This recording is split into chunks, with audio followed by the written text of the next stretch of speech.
بسم اللہ الرحمن الرحیم۔ السلام علیکم۔ پروگرام الکلام میں خوش آمدید۔ میں ہوں آپ کا ہوسٹ محمد شعیب رضا۔ ناظرین کرام، پروگرام کے پہلے حصے میں ہم قرآن کریم کی کچھ آیات کو سمجھنے کی کوشش کرتے ہیں اور دوسرے حصہ میں اپنے عہد کے نمائندہ سیاسی، سماجی، مذہبی موضوعات پر پیدا ہونے والے سوالات کے جوابات ایک نئے نقطہ نظر سے جاننے کی کوشش کرتے ہیں۔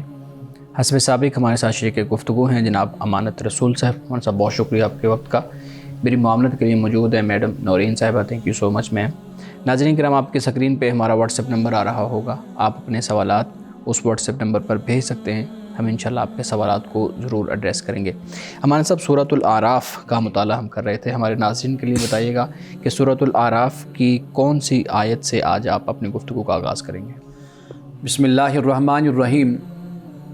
ناظرین کرام، سورۃ الاعراف کے آغاز سے پہلے آج کے پروگرام میں میں یہ چاہوں گا کہ حضرت نوح علیہ السلام کا مختصر خاکہ اور آپ کی زندگی کے بارے میں کچھ بنیادی باتیں بیان کر دوں۔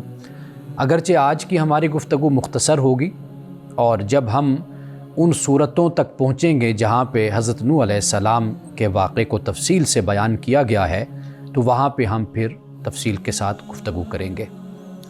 سب سے پہلی بات یہ یاد رکھیے کہ حضرت نوح علیہ السلام حضرت آدم کے بعد ہیں۔ ایک حدیث سے ہمیں یہ معلوم ہوتا ہے کہ حضرت نوح علیہ السلام زمین پر یعنی پہلے رسول، حضرت آدم کے بعد آپ کا ذکر آتا ہے۔ اور اس کے علاوہ جو دیگر روایات ہمیں ملتی ہیں وہ مستند نہیں ہیں، ان میں بہت اختلاف پایا جاتا ہے۔ یعنی حضرت آدم علیہ السلام اور نوح کے زمانے میں جو فرق ہے، کہیں پر 1000 سال سے بھی زیادہ بیان کیا جاتا ہے، کہیں پر سینکڑوں سال یعنی 2-4 سال یہ بیان کیا جاتا ہے، اور بیچ میں حضرت آدم اور حضرت نوح کے درمیان یعنی اور کئی نام بیان کیے جاتے ہیں۔ لیکن وہ سب کچھ تورات میں بھی بیان ہے، بلکہ تورات کے جو مختلف ہمیں ورژن ملتے ہیں اس میں پھر ان کا اختلاف بھی نقل کیا جاتا ہے۔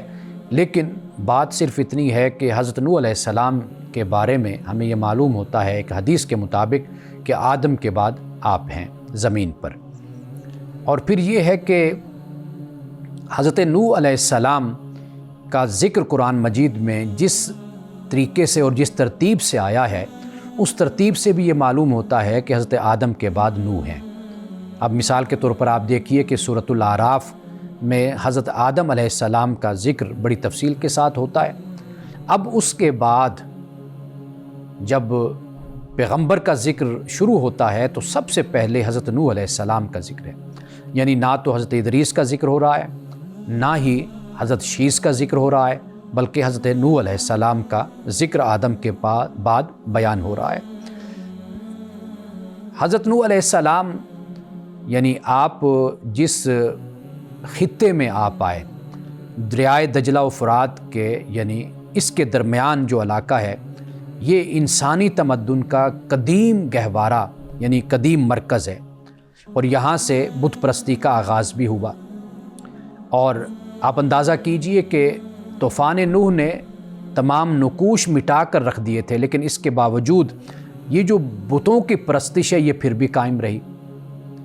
سورۃ نوح میں 5 بتوں کا ذکر کیا گیا ہے کہ جن کی پوجا حضرت نوح علیہ السلام کے زمانے میں بھی تھی، اور پھر مشرکین مکہ نے، عرب نے بھی انہی کی پوجا کی اور وہ بت اپنے ہاں بنائے اور قائم کیے۔ یعنی حضرت نوح علیہ السلام کے جو قوم کے سردار تھے، بڑے تھے، انہوں نے اپنے لوگوں سے یہ کہا تھا کہ بھئی ان کو، جو تمہارے معبود ہیں، ان کو نہ چھوڑنا۔ نوح اصل میں یہ چاہتا ہے کہ بھئی تمہیں ان کی عبادت سے، ان کی پرستی سے تمہیں منع کر دے، تمہیں روک دے۔ اور وہ بت کون سے تھے؟ ایک ود ہے، ایک سوا ہے، یغوث ہے، یعوق ہے اور نصر ہے، یہ 5 ہیں۔ اب یہی بت ہمیں قبائل عرب میں بھی ہمیں ملتے ہیں کہ ہر قبیلے نے اپنا ایک ایک بت بنایا ہوا تھا۔ یعنی مثال کے طور پر آپ دیکھیے کہ یہ جو ود ہے یہ بنی کلب کا بت تھا، اور اسی طرح سوا ہے، یہ قبیلہ حذیل کا بت تھا، اور اسی طرح یغوث ہے، یہ قبیلہ طے کی ایک شاخ تھی، اس کا ایک بت تھا، اور یعوق قبیلہ ہمدان کی ایک شاخ کا دیوتا تھا، اور نصر قبیلہ حمیر کی ایک شاخ کا یہ بت تھا۔ اب یہ دیکھیے کہ جو ود ہے اس کے بارے میں مفسرین کرام نے ایک بات اور ایک واقعہ بیان کیا ہے۔ اگرچہ ان واقعات کی ہمارے پاس کوئی سند تو نہیں ہوتی، لیکن یہ ہے کہ اس میں چونکہ ایک سبق پوشیدہ ایک لیسن ہے، تو لہٰذا میں اس لیے اس بات کو بیان کر رہا ہوں۔ کہا جاتا ہے کہ ود یہ ایک نیک انسان تھا اور لوگوں میں اس کی بڑی عزت تھی، لوگ بڑا اس کا احترام کرتے تھے۔ جب اس کا انتقال ہو گیا تو اس کے جو محبین تھے، عقیدت مند تھے، اس سے جو محبت کرنے والے تھے، وہ اس کی قبر کے پاس بیٹھ کر اس کو روتے تھے یا اس کے دکھ میں آنسو بہاتے تھے۔ تو شیطان ان کے پاس آیا اور شیطان نے کہا کہ کیوں نہ میں تمہیں ایک تصویر بنا کر دے دوں، ایک مجسمہ یا ایک بت بنا کر دے دوں، تاکہ وہ تمہارے سامنے رہے اور تم اپنی عقیدت اور محبت کا اظہار کر سکو۔ اور پھر اس کے بعد ایک جگہ پر ان کا مجمع ہوتا تھا تو وہاں پر وہ بت رکھ دیا جاتا تھا۔ لیکن آہستہ آہستہ شیطان نے پھر ہر کسی کے دل میں یہ ڈالا کہ تم جو یہاں پر اکٹھے ہوتے ہو اور آتے ہو اور پھر بیٹھ کر روتے ہو یا اپنی عقیدت اور محبت کا اظہار کرتے ہو، تم اپنا اپنا کیوں نہیں بنا لیتے؟ پھر اس نے ہر گروہ کو، ہر جماعت کو یا ہر شخص کو اس نے اس کے گھر کے لیے علیحدہ علیحدہ بت بنا کر دیا۔ یعنی گویا کہ جو یہ برائی اور بدعت ہوتی ہے اسی طریقے سے آگے بڑھتی ہے۔ یعنی پہلے چند لوگ ہوتے ہیں، وہ ایک رسم کا آغاز کرتے ہیں، ایک بدعت کا آغاز کرتے ہیں، پھر اس کے بعد آہستہ آہستہ لوگ اس میں ملوث ہوتے چلے جاتے ہیں اور پھر اس کے عادی ہوتے چلے جاتے ہیں۔ اور پھر کیا ہوا؟ پھر یہ ہوا کہ وہ بت جو تھا وہ پھر لوگوں نے، آنے والی نسلوں نے پھر اس کی پرستش کرنا شروع کر دی، پھر اس کو پوجنا شروع کر دیا۔ صحیح بخاری اور صحیح مسلم کی ایک حدیث ہمیں ملتی ہے کہ جس میں رسول اللہ صلی اللہ علیہ وسلم نے یہ بیان فرمایا، یعنی حضرت عائشہ روایت کرتی ہیں کہ ام سلمہ اور حضرت ام حبیبہ یعنی جو حبشہ گئے تھے تو وہاں پر انہوں نے دیکھا تھا کہ ایک مقام ہے، ایک عبادت خانہ ہے کہ جہاں پر بہت خوبصورت تصاویر وہاں پر رکھی ہوئی ہیں اور وہاں پر لوگ جاتے ہیں اور دیکھتے ہیں۔ تو رسول اللہ صلی اللہ علیہ وسلم کو جب یہ معلوم ہوا تو آپ نے فرمایا کہ جب کوئی نیک انسان ان کا مر جاتا تھا تو اس کے قبر کو سجدہ گاہ بنا لیتے تھے اور اس میں پھر اس کی تصویریں رکھ دیتے تھے۔ تو رسول اللہ نے ان لوگوں کے بارے میں فرمایا کہ یہ اللہ کی بدترین مخلوق ہے۔ یعنی اس طریقے سے شرک کا آغاز ہوا۔ حضرت نوح علیہ السلام کی قوم نے یہ 5 بت اپنے بنائے اور پھر اس کے اثرات کبھی ختم نہ ہوئے، یعنی یہاں تک کہ مکہ میں بھی یہی 5 بت پھر ہمیں نظر آتے ہیں۔ اب اس کے بعد آپ یہ دیکھیے کہ جو طوفان نوح ہے، طوفان نوح جیسے میں نے آپ کو بتایا کہ دریائے دجلہ و فرات کے دوآبے پہ، یعنی ان کے درمیان جو ایک بستی تھی، علاقہ تھا، وہاں پر حضرت نوح علیہ السلام موجود تھے۔ اب رسول اللہ صلی اللہ علیہ وسلم کی احادیث بھی اس حوالے سے ہماری رہنمائی کرتی ہیں اور ہمارے مفسرین اکرام نے بھی اس پر بڑی گفتگو کی ہے کہ یہ علاقہ کون سا تھا۔ لیکن بہرحال قرآن مجید جب ہم پڑھتے ہیں تو ہمیں معلوم یہ ہوتا ہے کہ حضرت نوح علیہ السلام نے اپنی قوم کو تعلیم دی، تبلیغ کی، دعوت کی۔ قرآن پاک نے اس کا عرصہ 950 سال بیان کیا ہے کہ 950 سال حضرت نوح علیہ السلام ان میں رہے، ان کو تبلیغ کی، دعوت دی اور اللہ کے دین کی طرف بلایا۔ لیکن جب ان کی سرکشی حد سے بڑھ گئی تو اللہ سبحانہ و تعالیٰ نے پھر نوح علیہ السلام سے کہا کہ آپ کشتی بنائیے۔ حضرت نوح علیہ السلام نے کشتی بنائی۔ ہمارے سیرت نگاروں نے اس کی تفصیل بیان کی ہے اور مختلف کتابوں میں ہمیں ملتی ہے، لیکن قرآن نے اس کو بیان نہیں کیا کہ وہ کشتی کتنی لمبی تھی، کتنی چوڑی تھی اور کتنی گہری تھی۔ اب جب وہ کشتی تیار ہو گئی تو قرآن پاک اس چیز کو بیان کرتا ہے کہ حتیٰ اذا جاء امرنا وفارت النور قل نحمل فیہا من کل زوجین اثنین واہلک الا من سبق علیہ القول ومن آمن وما آمن معہ الا قلیل، کہ پھر اللہ تعالیٰ کا حکم آ گیا۔ یعنی جب کشتی تیار ہو گئی اور زمین نے، تنور سے مراد زمین ہے، یعنی روئے زمین سے پھر جب بارش ہوئی، قرآن پاک نے اس کو بھی بیان کیا کہ اتنی بارش ہوئی کہ زمین پھر پانی سے بھر گئی، یعنی زمین پانی ابلنے لگی، جوش مارنے لگا پانی۔ تو پھر اس کے بعد اللہ پاک نے فرمایا کہ یہ جو کشتی ہے اس میں ہر نر اور مادہ کا ایک جوڑا جو ہے وہ تم اس میں بٹھا لو، اور اپنی جو آہل ہے، اب اس آہل میں مراد وہ لوگ بھی ہیں کہ جو آپ کے ماننے والے ہیں، آپ کے متابعین ہیں، آپ کے پیروکار ہیں وہ لوگ، لیکن وہ لوگ نہیں کہ جن پر اللہ نے کہا کہ میری بات ثابت ہو گئی، یعنی جو گمراہ ہیں، جو کافر ہیں، جیسے حضرت نوح علیہ السلام کی بیوی، آپ کا بیٹا بھی۔ اور فرمایا کہ بہت کم لوگ تھے کہ جو ایمان لائے تھے اور جو پھر اس کشتی میں سوار ہوئے تھے، اور اس کے بارے میں یہ بیان کیا جاتا ہے کہ 40 مرد تھے، 40 عورتیں تھیں، یا 9 لوگوں کا ہنسا بھی بیان کیا جاتا ہے، بعد نے اس سے زیادہ بھی بیان کیا ہے کہ 80 لوگ تھے۔ بہرحال یہ بھی روایات ہیں، لیکن قرآن پاک نے پھر یہ بیان کیا کہ وقیل یا ارض ابلعی ماءکی ویا سماء اقلعی وغیض الماء وقضی الامر واستوت علی الجودی وقیل بعدا للقوم الظالمین۔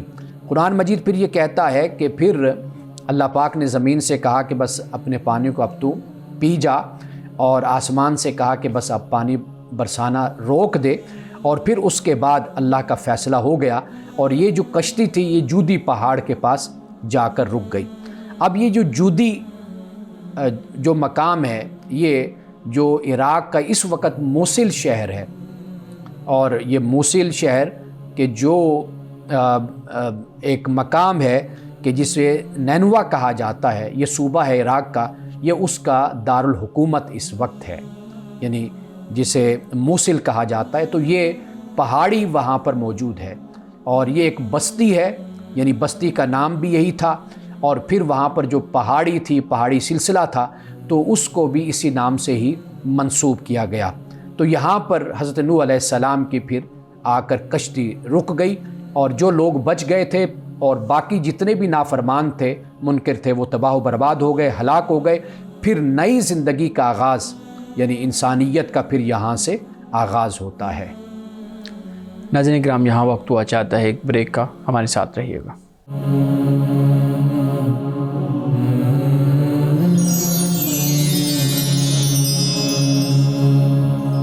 ویلکم بیک ناظرین۔ امان صاحب، حضرت نوح علیہ السلام آیات شروع ہوئیں تو آپ نے ان کا ایک مختصر تعارف ہمارے سامنے رکھا۔ حضرت نوح علیہ السلام کی شخصیت، بلکہ وہ جو عذاب آیا، وہ جو کشتی بنی، اور پھر وہ عذاب کس طریقے سے آیا، اس پہ بہت زیادہ سوالات ہیں، مستشرقین بھی اس پہ بات کی ہوئی ہے۔ ایک دو سوال میں آپ کے سامنے رکھتا ہوں۔ آپ بتائیے گا کہ حضرت نوح علیہ السلام کا جو طوفان تھا وہ پوری دنیا پہ آیا تھا؟ یہ بڑی ایک کنٹروورسی ہے کہ وہ صرف اس خطے پہ آیا تھا یا پوری دنیا پہ آیا تھا، اور اگر وہ اس خطے پہ آیا تھا تو پھر پوری دنیا کے لوگ کیسے ہلاک ہو گئے، اور اگر وہ پوری دنیا پہ آیا تھا تو اس کا مطلب ہے ایک نیا جنم ہوا تھا، تو پھر پہلے کی زندگی کو ہم کیسے سمجھیں؟ سب سے پہلے تو یہ سمجھ لیجئے نا کہ ایک ہوتا ہے ابتلا اور ایک ہے عذاب۔ ٹھیک ہے۔ عذاب یعنی جب اتمام حجت ہوتی ہے، یعنی اللہ کا رسول جب زمین پر مبعوث ہوتا ہے، اور اس میں جو لوگ منکرین ہوتے ہیں، کفار ہوتے ہیں، جو سرکشی کا مظاہرہ کرتے ہیں، جب ان کی مہلت اور ان کی مدت ختم ہوتی ہے تو اللہ سبحانہ وتعالیٰ کی طرف سے حکم ہوتا ہے کہ اے رسول، آپ اپنے متابعین کو، پیروکاروں کو، مسلمانوں کو لے کر یہاں سے آپ نکل جائیے، ہجرت کرنا ہے۔ ٹھیک۔ تو وہ ہجرت کر جاتے ہیں، وہاں سے نکل جاتے ہیں۔ تو اس کے بعد جو گناہ گار ہوتے ہیں، وہاں پر جو کفار ہوتے ہیں، سرکش ہوتے ہیں، ان پر خدا کا عذاب اترتا ہے۔ صحیح صحیح۔ تو یہ جو معاملہ ہے، یہ حضرت نوح علیہ السلام اللہ کے رسول تھے، تو یہ جو عذاب آیا تھا یہ صرف انہی پر آیا تھا جو کفار تھے، جو مشرکین تھے، اور جو سرکش تھے، جنہوں نے حضرت نوح علیہ السلام کا انکار کیا تھا، اللہ کے دین سے بغاوت کی تھی، یہ ان پر خدا کا عذاب آیا تھا۔ ٹھیک ہے۔ یہ اس کے علاوہ کسی اور پر نہیں آیا۔ یعنی اس کا مطلب ہے جو ہم کہتے ہیں کہ ایک نئی زندگی ملی تھی طوفان نوح کے بعد، ہر چیز نئی پیدا ہوئی تھی، تو وہ پھر اس روایت کا کیا یا اس بات کا کیا؟ دیکھیے، یہ جو باتیں ہیں نا، یہ ہمیں پہلی کتابوں میں ہمیں ملتی ہیں۔ قرآن مجید نے جو بیان کیا اور جو بات ہمارے سامنے آتی ہے، وہ صرف اور صرف ان لوگوں کو نشانہ بنایا گیا کہ جو سرکش تھے۔ باقی اس وقت ایسا تو نہیں تھا کہ اتنی بڑی آبادی دنیا میں موجود ہو کہ وہ ساری دنیا کو برباد کر دیا جائے۔